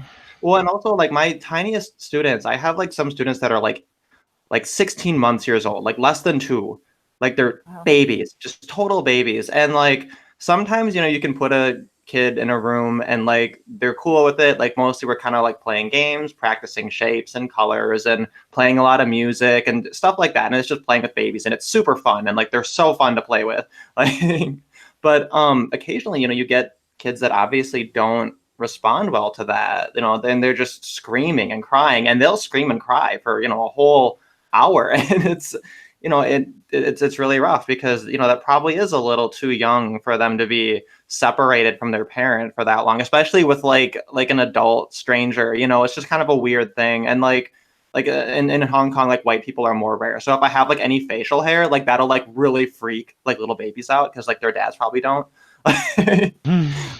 Wow. But yeah, it's so I'm sort of trying to, because like, obviously their parents are choosing to have them learn these things at the time. So like, that's how they're going to parent. But I try to, where I can, kind of deal with the kids like as people, because I think that people, they tend to just assume that like children are dumb, but it's not that they're dumb. They just don't know anything yet, Right.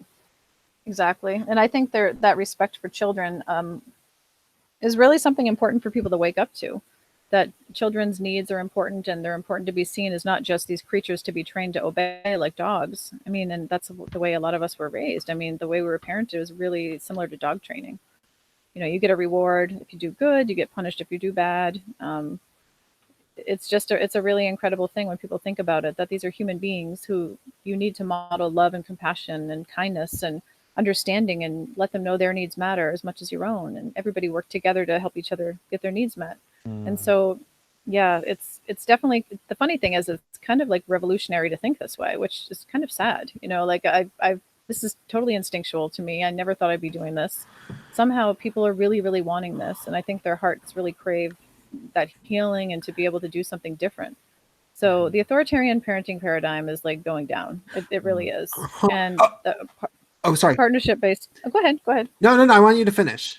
A partnership like based, more peaceful paradigm is the way to the future. I mean, how else are we going to raise these children? Their kids are being born now on the, like, just with this knowing of injustice so strong. Like every generation, it becomes more and more enforced of like oppression and disrespect, and kids are really speaking up for themselves. And so if adults would only listen, it could be a much more peaceful world for sure.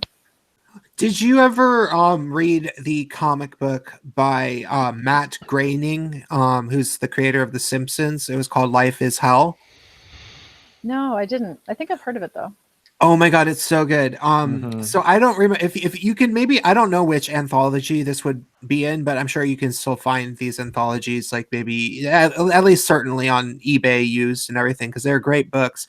And there was this wonderful comic strip that it was a big page. You know how like Calvin and Hobbes would be like half of the page in the Sunday comics? Well, it was about that size, and it was just this black and white picture of Bosco, who was the main character, and he was this kid who was supposed to be kind of like a bunny rabbit, except for he only had one ear. It was a very strange comic. And he's in school, and the teacher says, "Any questions, class?" And the whole strip is just him coming up with different questions in thought bubbles. And so he's just sitting at his desk, and like one question is like, why is there so much emphasis on rote memorization? And then the other one is like, why is school run like a jail? And then the other one is like, what, all these like, profound questions. And then he actually raises his hand, and then he says, "Can I go to the bathroom?" And the teacher's like, "No." And that was the end of the comment, or the comic. That's awesome. And, yeah, I feel like it perfectly does poetic death by poetry to the entire schooling paradigm in just that comic. Definitely. Oh, I have to get it now.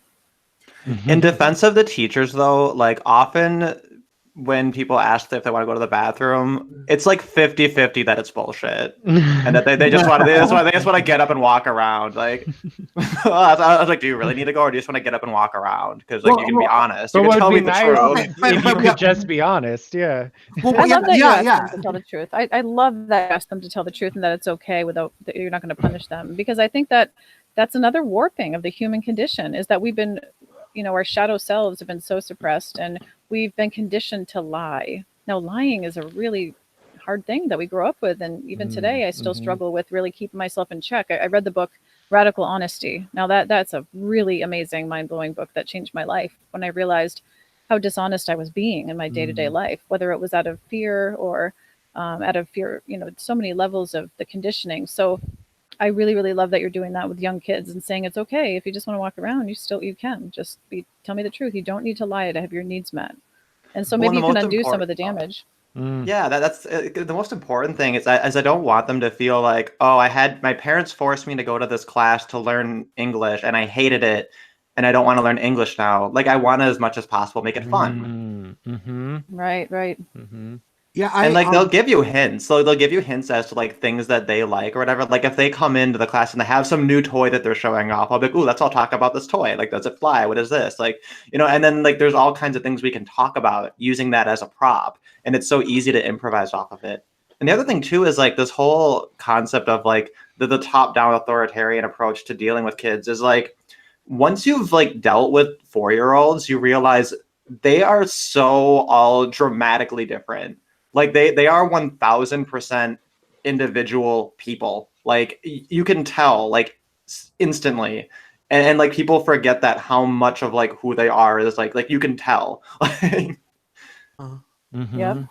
So You're such a good teacher. I just want to take a minute to tell you that you're such a good teacher. And it's funny, since I've been chatting with you guys, I got a message from a teacher saying that I heard about you and I want to learn how to implement what you're doing in my classroom because I agree with it. And I'm kind of stuck in this system, and I only have so much freedom myself in how to do this, but this resonates with me, and I hurt focusing on obedience with the kids, and there needs to be a better way. So I love talking to teachers and hearing what you're doing, that you're brave enough to care about the kids' needs like that. You're awesome. I'm glad you're out there. Oh, thank you. That's a really nice compliment. You're welcome. So I was going to say something about the radical honesty thing, because I personally happened upon a radical honesty paradigm. And if you actually know me or even just pay attention to my channel for long enough, you can kind of tell that I'm essentially pathologically honest. Like, it's like really hard for me to knowingly tell a lie. Like, I'll say some things that are like slightly untrue just because I didn't remember something that well, but I am pathologically honest, and I came to it from a very strange standpoint, which was that I was using the internet a lot when it was first starting to get popular in the late 90s. I was on these raver mailing lists and message boards. So I was typing a lot. And I was also at that time doing a lot of psychedelic drugs. I was doing a lot of mushrooms and acid. And I started getting really paranoid. Like, I'd be on acid and then I would think that other people were reading my mind, which I think there is actually scientific basis for some element of that happening, because it does increase the neuroactivity of your brain cells. So, and humans do actually slightly get vibes off of each other. Like, even plants do that. So I started getting scared that people could read my mind, and I was like, well, what if I'm lying and they know that I'm lying? And then I was like, oh God, I have to tell the truth. I have to, because I was so scared. And I also realized it was especially important on the internet because there would always be a record of everything that I said. So I somehow terrified myself into like knowingly lying to my peers.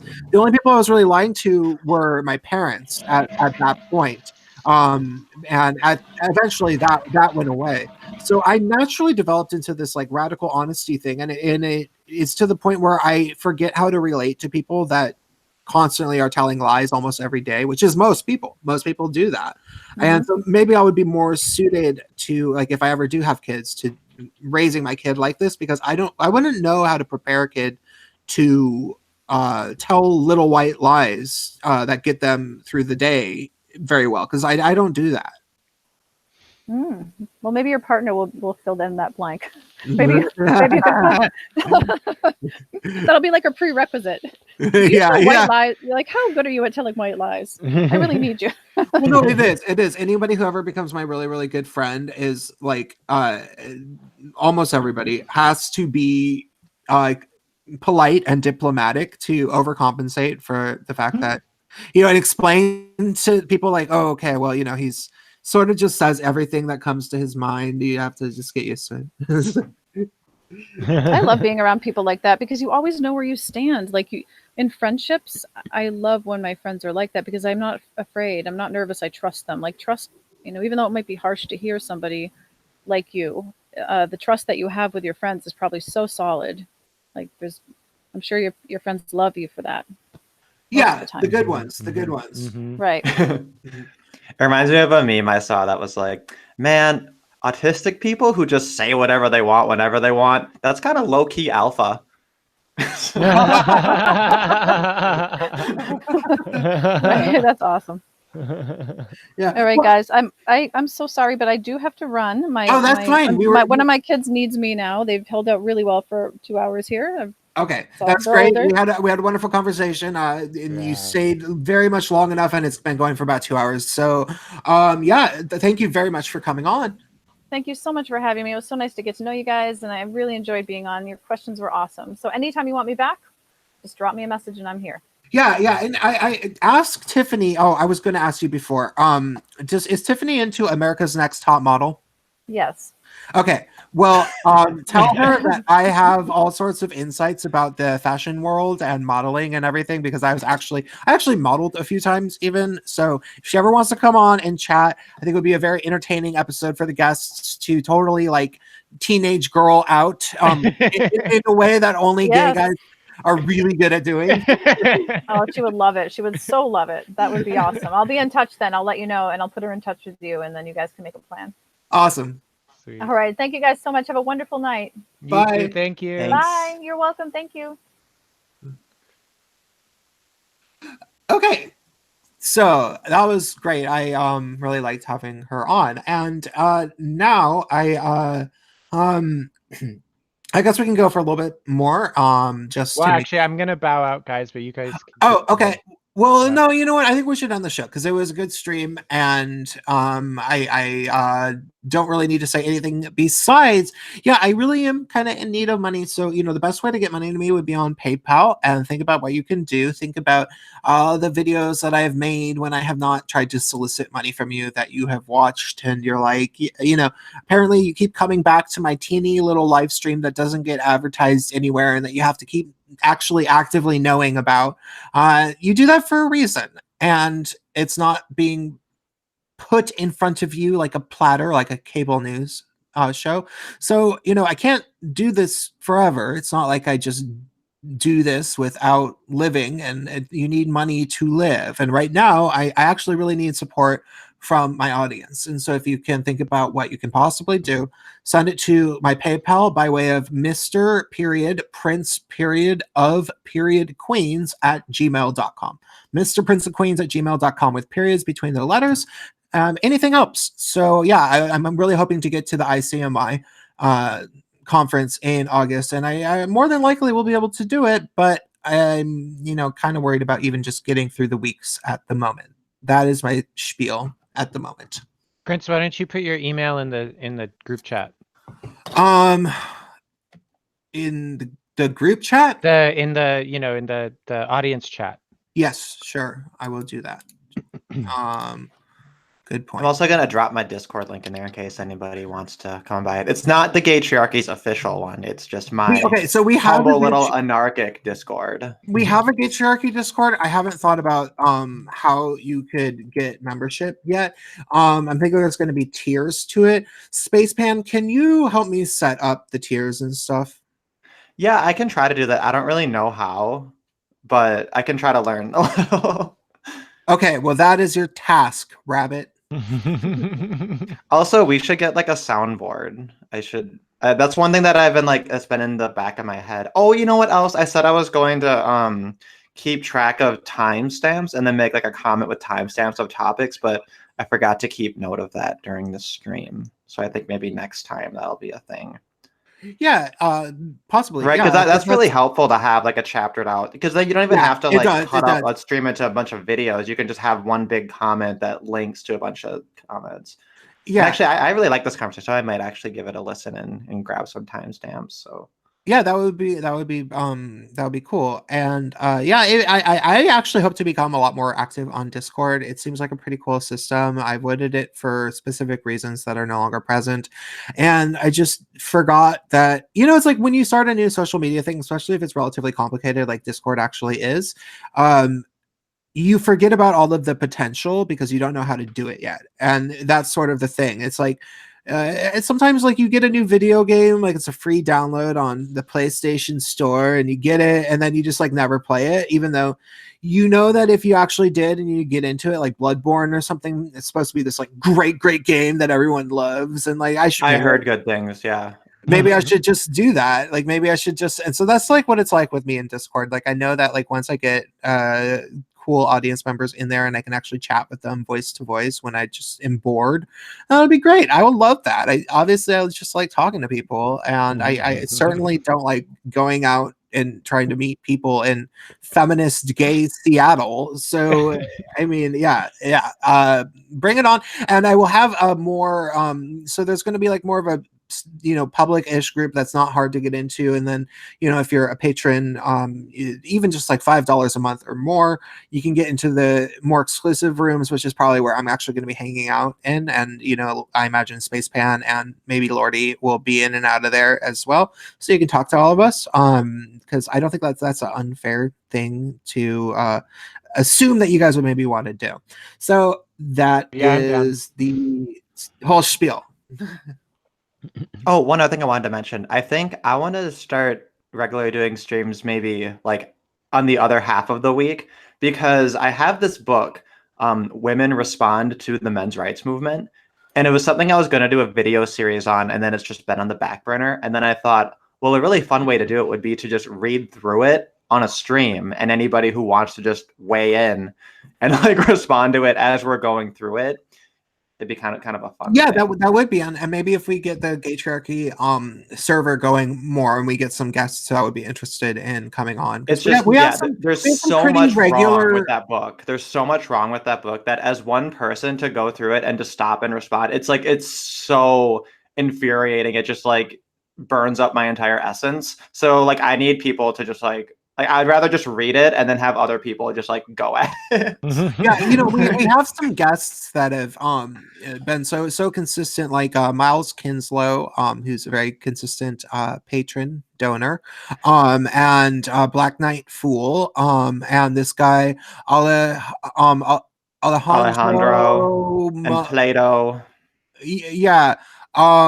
That it's not impossible to talk to us, and I think one of the things is that it's so easy to look at YouTube personalities that are very firmly spoken, who very, very feel passionate about their beliefs, and so they're willing to just go on and on about them in streams and videos. I think it's really easy to look at such people and to think that we're mean or something, because you're sitting there not able to respond. But if like Lordy's hung out with me a lot in person, and almost everybody totally gets along with me in person because I'm actually really good at I like to think I'm really good at it, but no, I mean, I always get along with people when I first meet them. Is that I definitely listen to what people's perspectives are, and and that's I have this weird gift of getting people to like totally open up and become completely honest within like 20 minutes of meeting me, and it's this strange thing that happens. And so like if you've ever wondered, if I seem like a jerk because you have like some sort of valid criticism of something that I've repeatedly said or something, then, think about what it would actually be like if you brought that up in a totally calm, respectful disagreement type of way, instead of like trying to badger me in my comments or in my chats and call me names and things like that, which does kind of happen. Maybe you wouldn't feel an urge to call me those names if you actually had a conversation with me, because I don't think that it would be impossible for me to not see your perspective. So that's what I would really like to preface before the Discord actually really gets going.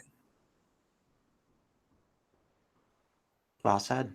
Okay, I think that's a good note to end on, and I will talk to everyone later. Bye. Bye.